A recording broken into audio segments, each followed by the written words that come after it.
Oi, gente, boa noite, tudo bem? Hoje eu vou gravar o meu... Caiu um bichinho que tava na parede, já olhei pra cima. O meu 9º vídeo da Quaresma de São Miguel. Tava pensando o que eu ia falar hoje. Eu vou ler uma passagem da Bíblia. Já vou no Jeremias. Ai, não gosto quando o filtro fica pegando no quadro. Jeremias 18. O vaso do oleiro.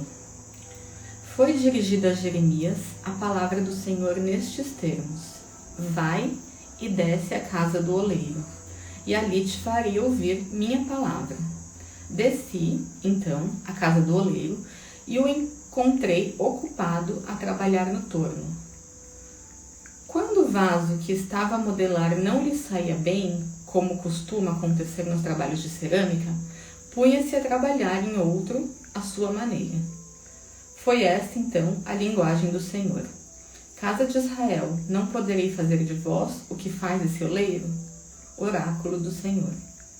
O que é a argila em suas mãos? Assim sois vós nas minhas, casa de Israel. Eu acho que essa passagem é bem famosa. Muitas pregações falam sobre ela e tem muitas músicas falando sobre que nós somos um vaso na mão do oleiro, né? E é muito real, né? Nesse caso, o oleiro seria Deus, né? E o vaso seria a gente, né? Que Deus tem que moldar a gente, né? Nós somos construídos de barro, né? E o que a gente carrega dentro diz muito sobre nós, diz muito sobre se o nosso vaso vai quebrar ou não, né? Então é como nós somos uma obra inacabada, né? A gente precisa ser moldado. A gente está sempre em construção. E é inevitável a quebra no processo, né? Uma hora ou outra, eles até falam, né, em várias pregações, em várias músicas, que a gente precisa ser quebrado para conseguir se reconstruir e para nascer algo novo dentro de nós, né? E Deus jamais vai descartar. Tem um bichinho aqui. Um vaso. Ele só vai refazer, né? Depende muito da argila que esse vaso usa para ela quebrar ou não, né? Então, que a argila seria, né, nossos sentimentos, nossas atitudes, né? Um vaso que tem uma qualidade do barro, né? Qualidade ruim, ele vai quebrar mais fácil, né? Ele fica mais fino, né? Que seria a dureza no coração, a inveja, o pessimismo, soberba, tantas coisas, né? Que são talvez até os 7 pecados capitais e muitos outros, né?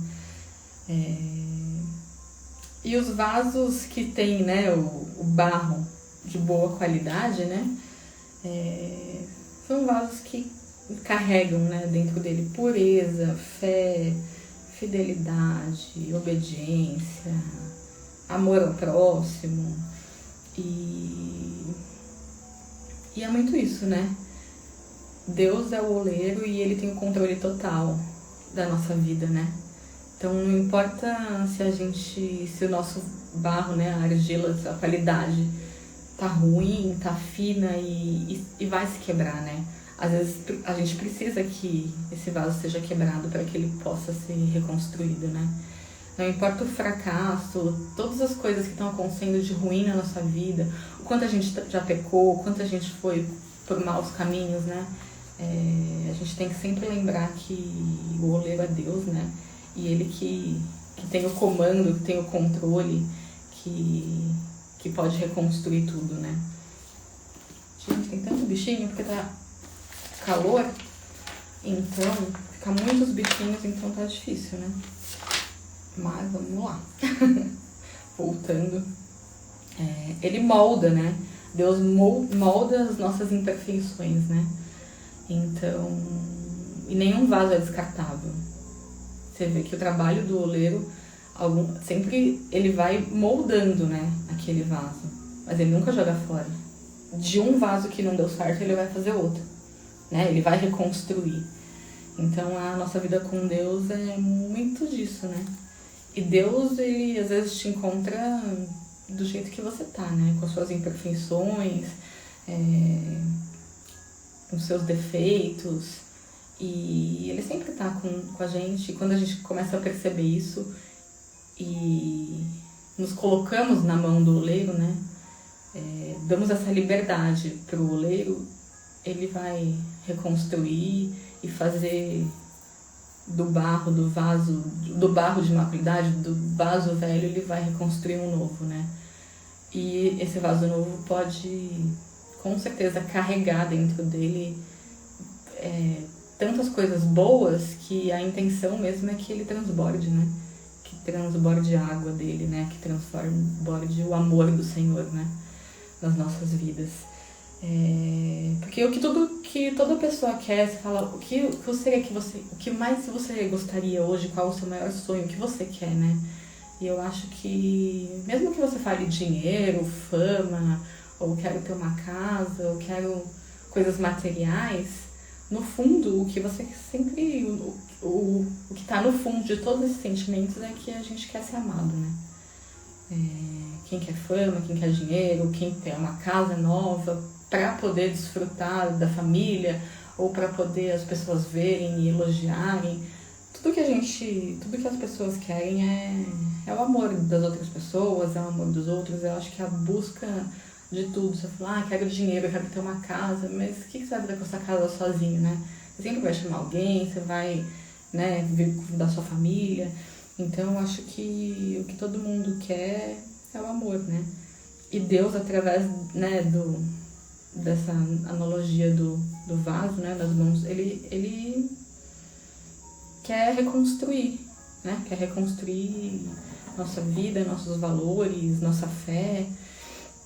E muito do que a gente é hoje, do que a gente tem, é muito pelo que a gente vê e o que a gente ouve, né? Como ver e ouvir é importante, né? Eu até já estava preparando até, só que eu achei que ia ficar muito longo para mim fazer hoje, mas eu vou falar algum outro vídeo, talvez amanhã, sobre os 5 sentidos da fé, né? Que é os nossos 5 sentidos e como a gente pode perceber a fé através de todos eles, né? Visão, audição, paladar, tato, olfato, né? Então, e como a gente pode, como tem na Bíblia falando de todos eles, como tem passagens que mostram a importância de cada um deles e como eles se aplicam, né, na nossa vida mesmo de fé, nossa vida com Deus, né? Eu estava falando que ver e ouvir é o que impacta muito na nossa vida, né? Diz muito sobre o que a gente é, né? O que a gente tem visto, o que a gente tem ouvido hoje em dia, né? A gente tem visto coisas que vão despertar coisas ruins na gente, medos, ou a gente está vendo coisas que acrescentam na nossa vida, no nosso dia a dia, coisas que fazem a gente parar para pensar, coisas que nos levam para mais perto de Deus. E isso é uma escolha nossa, né? O que a gente vai ver e ouvir, o que a gente vai se tornar influência também para os nossos filhos. Porque se a gente está vendo uma coisa, nossos filhos vão falar, ela está vendo isso, deve ser legal, vou assistir, ou nossos filhos assistem junto com a gente, né? Então isso diz muito sobre a gente, né? O que a gente vê e ouve, né? Do que a gente é alimentado, né?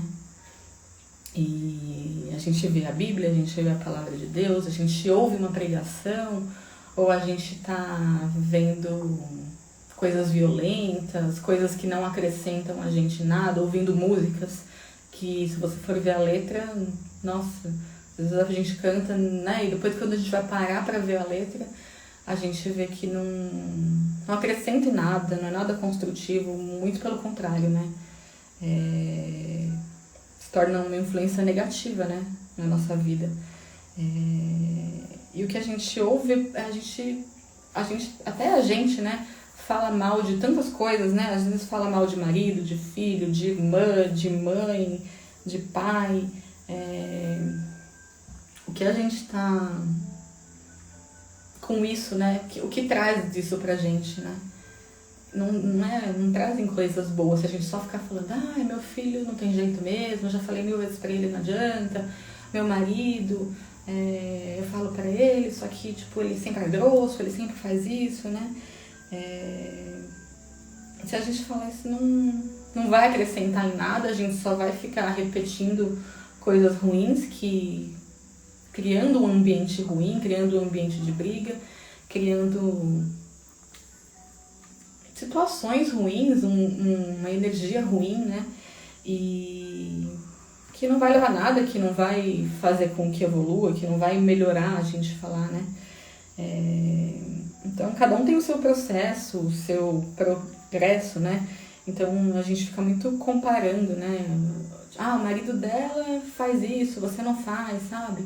Então, e se em vez da gente fazer isso, a gente começar quando a gente não gostar de alguma coisa, achar que seu filho, seu marido fez alguma coisa que te incomodou, ver as coisas boas dele.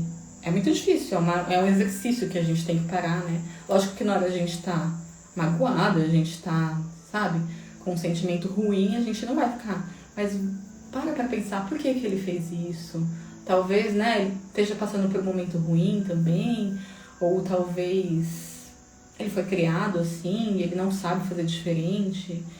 E tentar ver as coisas boas, se a gente fizer um exercício de parar e ver as coisas boas que existem nessa pessoa que você tá, né, falando mal às vezes, ou por um momento de raiva acaba tendo pensamentos ruins, tentar entender também um pouco o lado do outro, né? Não é fácil, porque vira e mexe, eu não vou falar, eu fico com raiva de muita coisa. E esse é um processo que, né, que até eu vou começar a fazer, parar e pensar por que ele fez isso. Ele sabe fazer diferente? E se eu explicar pra ele por que me magoou isso dessa forma? Parar pra pensar as coisas boas que ele tem também e tentar que isso não se torne um sentimento que vai virando uma bola de neve, né? E acho que a melhor coisa pra tudo sempre também é a conversa, né? Não ficar comparando, né? Esse negócio de comparação me veio muito forte agora na cabeça. Por exemplo, eu vi uma história de uma menina, né? Não era isso que eu ia falar, mas eu vou falar das duas coisas. Que ela falou que quando ela era pequena, a mãe dela comparava muito ela, um vídeo que eu assisti, comparava muito ela com as crianças, né? Nossa, olha como aquela sua amiga é linda, ela é maravilhosa, ela é perfeita, ela tem nota boa, ela estuda. E mesmo a mãe dela falando dessa forma, né, de uma forma, não era pra agredir, pra diminuir ela, mas ela, com essa situação, ela se sentia diminuída. Porque a mãe dela tava falando tanto da amiga dela que era desse jeito, e não tava, né, falando dela, não elogiava ela dessa forma, que quando ela ficou mais velha, ela precisava da aceitação das pessoas para tudo. Ela queria que as pessoas 24 horas ficassem, mas eu tô bonita, mas tá mesmo, mas não tem. Sabe quando você precisa daquela aprovação que se você gostar e se uma pessoa falar que gostar não é suficiente, você precisa toda hora ficar ouvindo? Que é um pouco de carência também, né? Porque ela sempre se sentiu menos que as outras pessoas. Mas pode ser por isso, é um gatilho, né? Que quando ela era pequena, como a mãe dela fazia isso, ela sempre se sentiu um pouco inferior. E, né, além de outras coisas, outras histórias que ela contou, então ela só se via nesse lugar. Então, quando ela foi adulta, ela precisou entender, né, tudo isso que ela estava sentindo. Por quê? Por que ela era desse jeito? Para tentar mudar e tentar, né, ter uma cura, né, como se fosse uma cura interior, né, por esse sentimento que ela que ela sempre sentia e que se ela não parasse para ver, para enxergar isso na vida dela toda, ela ia ser assim, né. Então você tentar olhar mesmo às vezes de outras perspectivas, né, porque eu ia falar também da minha irmã, a Carol. Ela sempre amou crianças, né? Então ela fez faculdade de pedagogia e ela dava aula para crianças, para pequenininhos, né? Tinha que ter uma super paciência. Eu sempre admirei ela porque profissão bem difícil. Tem que ter muita paciência, tem que gostar, tem que, sabe, gostar de cuidar, gostar de se doar, né? E desde pequenininha ela gostou, ela tinha um aluninho, né, ela morava no Brasil ainda, que tinha síndrome de Down, e ela amava ele. Ela, nossa, tinha um carinho tão especial, e ela sempre gostou muito. A partir daí ela foi se interessando, né, por crianças com síndrome de Down. Ela fez curso na APAE, porque ela queria, ajudar as crianças com síndrome de Down. Ela tinha um amor especial. Ela estudou, quando ela, né, fazia estágio, ela não era estágio, ela era voluntária na APAE. Até um dia eu fui lá com ela, né? E ela ajudava, aprendia, né, a rotina das crianças com síndrome de Down. E mal sabia ela, né, que tudo isso que ela estava passando já era Deus agindo na vida dela, com toda certeza, porque Deus já estava preparando ela. Porque ela tinha um amor por crianças e ela queria muito ter filho. E quando ela... Não foi difícil dela engravidar, nada, né? Nova, ela, o marido, mora nos Estados Unidos, casou com um americano, né? Que é o Andrés. E quando ela ficou grávida, teve uma gravidez normal, tranquila. Mas quando nasceu, fez todos os ultrassons, tudo, nada de diferente, assim. Tudo dentro dos padrões. Mas quando nasceu, para nossa surpresa, o bebê tinha síndrome de Down. E foi um choque, assim. Todo mundo, meu Deus, porque a gente não esperava. Mas como a Carol já sabia todas as características, quando ela viu o bebê, na hora ela já falou, meu filho tem síndrome de Down. Porque a enfermeira até se assustou, porque, não, a gente vai ver. Aí levou lá pra dentro, né? Aí, não, acho que não, nasceu, né, tá um pouquinho amassado, né, quando nasce. E daí, mas algo dentro dela já, como ela fala, já dizia, né, que era isso, né, que era um bebê com síndrome de Down. E quando a gente viu a foto, a gente sabia, porque a gente já tava um pouco inserido nesse mundo por causa dela, né, pela vontade dela de sempre, de fazer estágio no pai, de gostar, de sempre falar pra gente, sabia todas as características, né, sabia tudo. Então, olha como Deus é perfeito. Mesmo ela não tendo essa conexão ainda, sabe, com Deus, como ela tem hoje em dia, Deus preparou em todo o caminho dela. E na hora que aconteceu, foi tipo, não vou dizer que ninguém ficou chocado, foi um choque.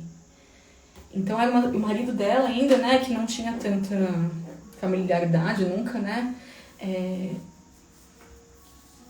foi tipo, ele ficou sem saber como agir, e as pessoas também, porque as pessoas iam visitar ela no hospital, e fica uma situação que eles estavam felizes pelo bebê ter nascido, mas bem ou mal é uma síndrome, né, não é uma doença, é uma condição que eles vão ter que, para sempre, ter um cuidado especial, né.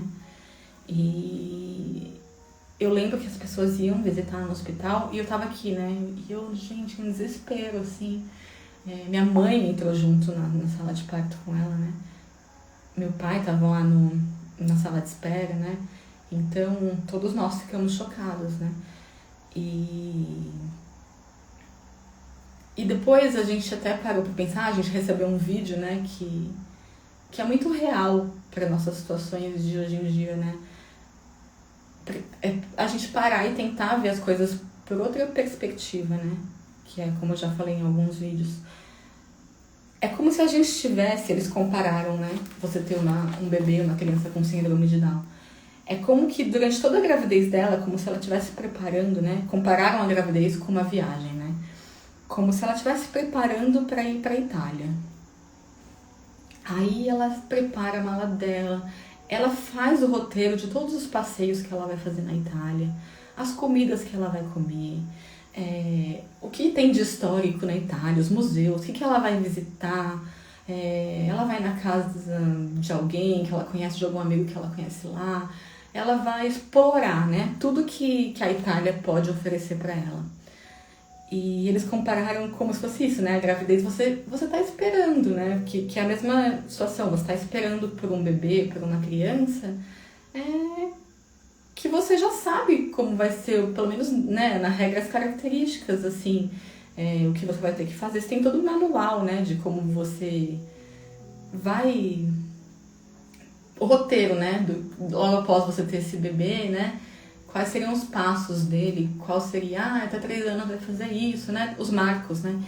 E voltando à viagem, né, é como se ela pegasse um avião para ir para Itália, só que quando ela chegasse no destino, ela visse que ela não tá na Itália, que ela tá na Holanda.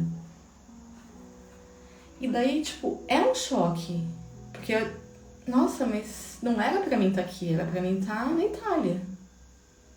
Mas não quer dizer que a Holanda seja um lugar ruim. Só é diferente do que ela pensava. Só vai ter coisas diferentes. Agora, se ela ficar o tempo todo preocupada que ela não foi para a Itália, ela não vai conseguir aproveitar a viagem que ela está tendo a oportunidade de ter. Ela está na Holanda. Então, vamos aproveitar o que a Holanda pode oferecer, né? Vamos amar estar na Holanda, vamos ver o que tem de turístico na Holanda que a gente possa visitar, vamos ver as flores que tem na Holanda. Então, é muito isso. Se a gente ficar o tempo todo pensando o que poderia ter sido, a gente não aproveita o que a gente está vivendo naquela hora só porque foi diferente do que a gente pensava, né? E é uma reflexão muito real, né?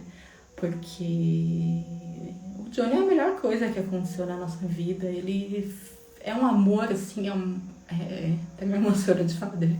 É uma coisa tão pura, assim, que é a melhor coisa da nossa vida e que Deus, tipo, deu pra nossa família esse privilégio, sabe? De ter ele na nossa família. Porque ele é uma criança especial.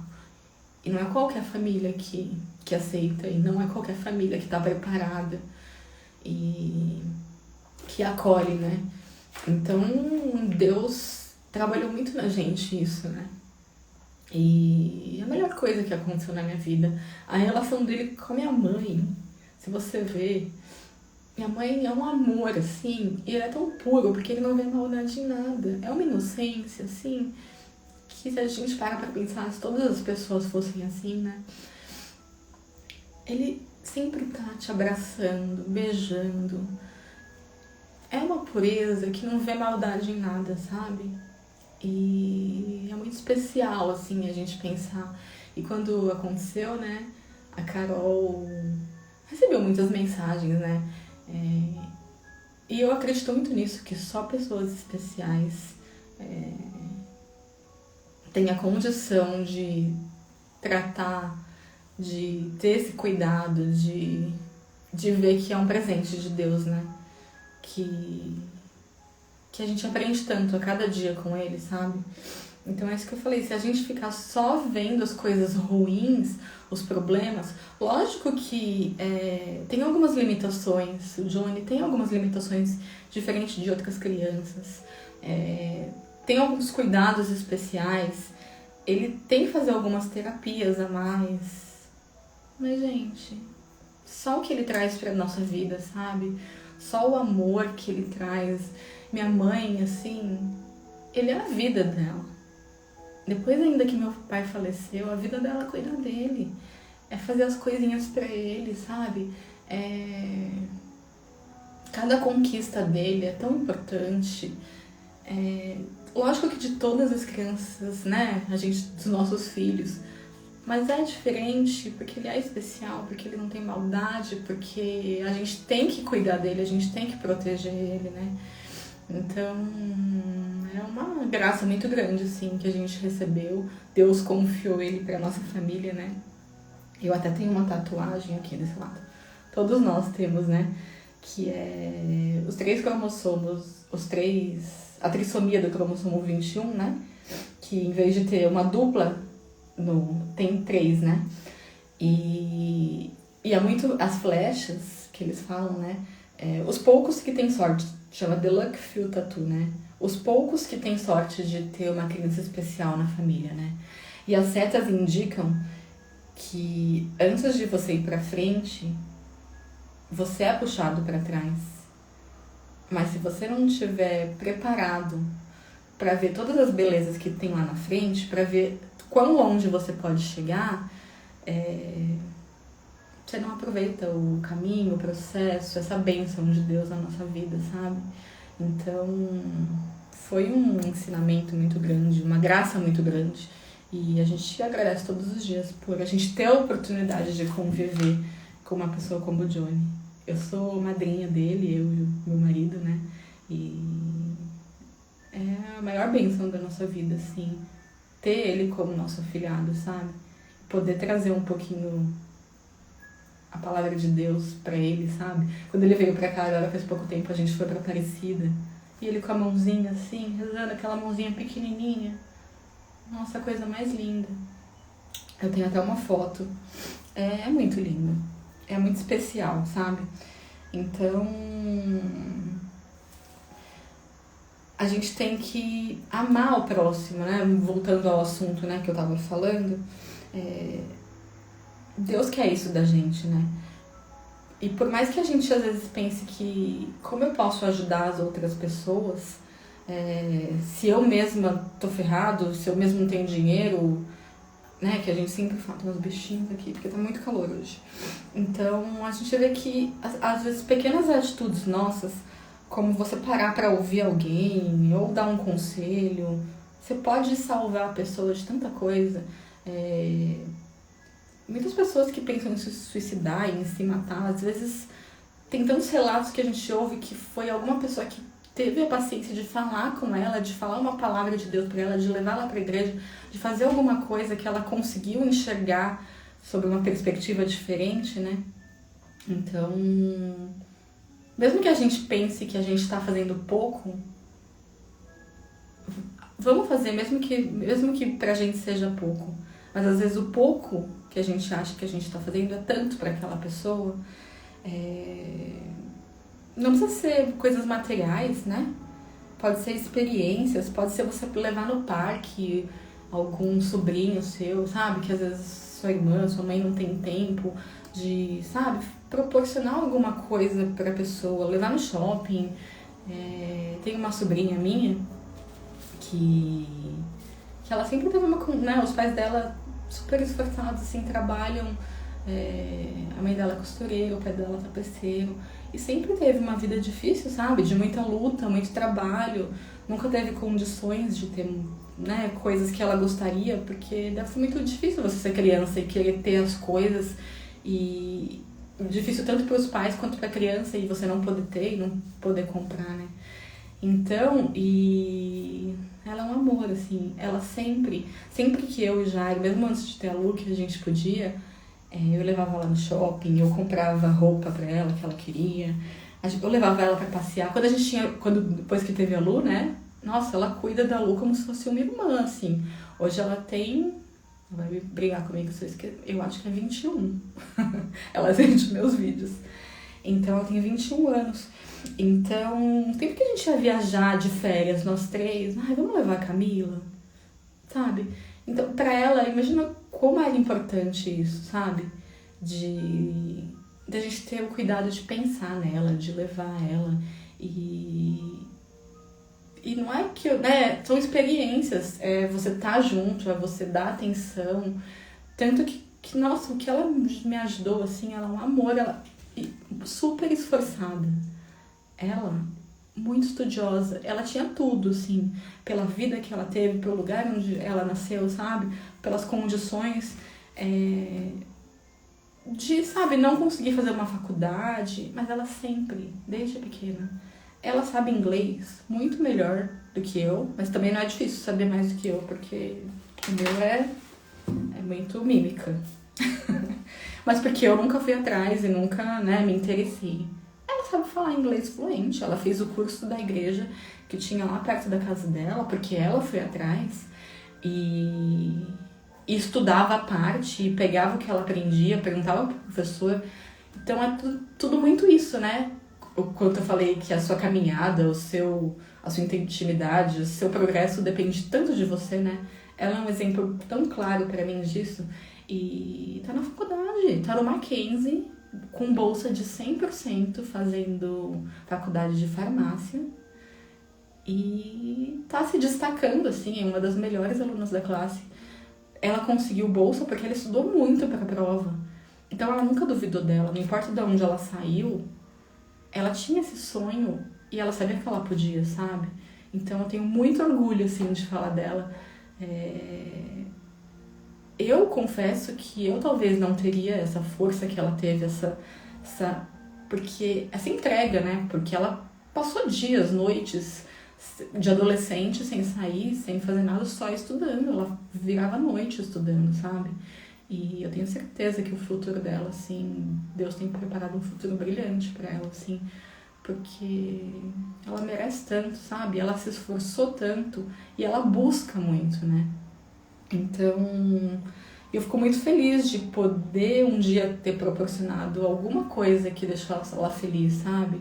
Quando a gente viajava para os Estados Unidos, eu sempre ia, a gente ela gostava do Harry Potter e a gente comprava varinha do Harry Potter. A gente nunca ainda teve a oportunidade de levar ela com a gente, mas um dia eu quero, que faz até bastante tempo que eu não vou pra lá. Mas eu quero que ela tenha essa oportunidade de ir com a gente, sabe? Então, é o cuidado, o carinho, né? Algumas coisas que às vezes você acha que você tá fazendo pouco pela pessoa, mas pra você é pouco, pra aquela pessoa pode ser tanto, né?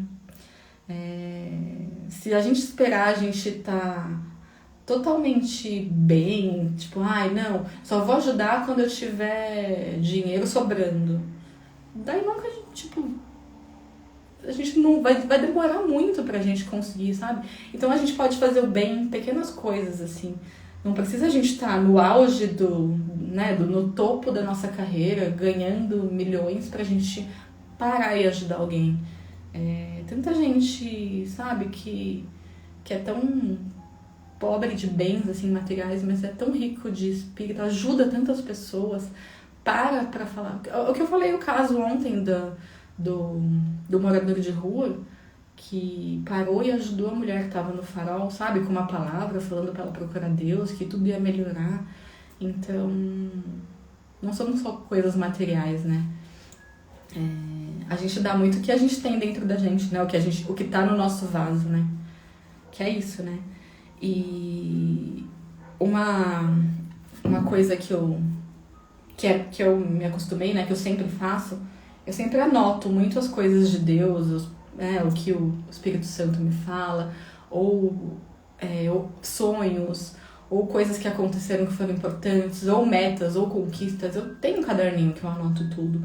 E é tão importante isso, porque quando a gente, às vezes, para e olha, tem coisas que a gente não lembra, né? Que o nosso dia é tão corrido, e a gente para e vê aquele caderninho e vê como a gente evoluiu, como a gente tá diferente daquela fase, né? Então, são coisas que eu acho que são tão importantes da gente registrar, né? Até esse negócio que eu falei de falar mal, né? De falar, meu filho não faz nada que eu falo, meu filho não me ouve, é teimoso, né? Em vez da gente ficar falando todas essas coisas ruins, por que a gente não profetiza, né? Meu filho é uma bênção, ou meu marido, meu marido, tipo, tudo que a gente quer, a gente começa a falar como se fosse uma verdade, mesmo não sendo. Porque é um exercício, né? Para a gente parar de ver problema e ver a solução, né? Vamos profetizar que tudo que a gente quer vai acontecer, que com certeza isso só vai trazer coisas boas para nossa vida. E enquanto a gente está parando, falando mal, reclamando, vai ser muito difícil a gente conseguir ver as coisas boas, né? A gente fica num ambiente negativo, né? A gente fica com aquela raiva, com aquele, né, sintoma ruim, Então, pra gente tentar ver as coisas boas, né? Parar de se comparar com outras pessoas, tentar ver de outro cenário, né? Tentar ver por outras perspectivas, pensar, né? No porquê aquela pessoa tá fazendo desse jeito. É como eu falei do Johnny também, da viagem, né? Se a gente ficar se lamentando, eu queria ter ido pra Itália, tá uma porcaria aqui, na Holanda eu não queria, tipo, a gente não vai conseguir aproveitar o que tem de bom, sabe, na Holanda. E é muito isso, né? Cada um tem o seu jeito, cada um tem as suas feridas, cada um tem muitas coisas que carrega, né? Até ontem eu fui teve um grupo de oração na igreja, só que era só para os membros, né? E teve um processo, uma dinâmica, né? Muito legal de cura, que é como se a gente estivesse segurando muitas coisas nas nossas costas, né? Tem muitas coisas que a gente carrega desde a infância, né? E foi muito importante, assim, pra gente, sabe? A gente parar pra pensar e ver tudo que a gente tá carregando nas costas e como a gente pode diminuir esse peso, né? Saber que a gente nunca tá sozinha, fazer realmente uma cura, né, interior, não é fácil, que tem muitas coisas difíceis que muitas pessoas já viveram, né? Que às vezes a gente nem imagina, mas com Deus a gente pode tudo e Deus sempre vai estar do nosso lado, né? Eu acho que é um pouquinho isso. A gente respeitar a individualidade de cada pessoa, às vezes a pessoa é mais fechada, às vezes a pessoa é mais alegre, às vezes a pessoa é muito otimista, que até irrita, é muito agitada ou é muito lerda, mas tudo que essa pessoa viveu, desde os pais, dos avós, os traumas, as feridas. Então, parar um pouquinho para tentar se colocar no lugar do outro, parar um pouquinho para ver por outra perspectiva e tentar ver coisas boas, né? Em tudo. No nosso dia, parar de focar nas coisas ruins. Eu acho que é isso. Acabei até falando demais, mas vou ver se amanhã eu consigo falar dos 5 sentidos. Não sei se eu vou conseguir falar tudo num dia, ou se cada dia eu vou falar de um sentido. Eu vou pensar melhor ainda. Mas acho que por hoje é isso. E rumo ao 10º dia. Amanhã estamos aqui. Amanhã é aniversário da minha filha, da Luísa. Poderia falar sobre ela, né? Vamos ver. Vamos ver o que eu vou falar amanhã. Então, obrigada, gente, por ter me assistido. Boa noite e até amanhã. Deus abençoe todo mundo que está aqui.